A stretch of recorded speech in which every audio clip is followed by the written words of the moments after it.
Dari segi teknikal, pihak kerajaan, Kementerian Ekonomi khususnya telah melihat keupayaan Lembaga Pertubuhan Peladang dan juga PPK, di mana mereka ini telah memberi sokongan teknikal dan juga pengetahuan dalam melaksanakan projek IPR Intan.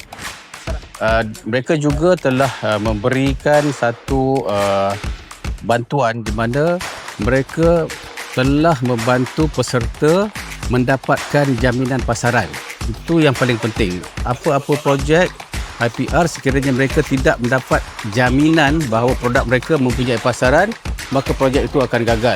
Saya berterima kasih kepada LPP dan khususnya PPK Kuala Langat, di mana mereka telah membuktikan kajian pasaran yang telah dibuat telah menjadikan produk yang kita keluarkan di Putrajaya telah diterima oleh syarikat besar. Mereka juga telah mendapat MyGap, di mana MyGap ini sangat penting menjadi titik menunjukkan bahawa produk kita ini selamat dan juga mematuhi standard piawaian antarabangsa.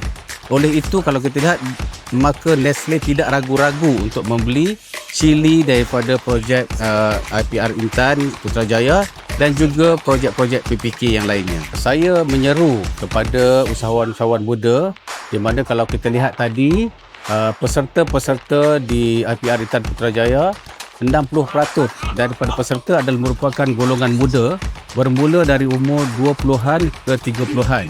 Mereka ini telah berjaya meningkatkan pendapatan sebanyak lebih daripada 300%. Kalau dulu mereka cuma mendapat bawah daripada 1,500, sekarang ada di antara mereka yang telah mendapat pendapatan sehingga RM2,500. Saya percaya sekiranya mereka mempunyai pengalaman, mereka mempunyai pengetahuan, insya-Allah mereka akan keluar dan mereka juga akan boleh melaksanakan program IPR Intan itu, ataupun tidak perlu lagi bantuan IPR Intan, di mana mereka boleh dengan sendiri menjayakan projek tanaman cili secara individu. Inilah harapan saya. Saya sekali lagi menyeru kepada anak-anak muda supaya menyahut seruan kerajaan supaya terlibat secara total dengan melaksanakan program pertanian, khususnya di bawah program Lembaga Pertubuhan Peladang dan juga Pertubuhan Peladang Kawasan.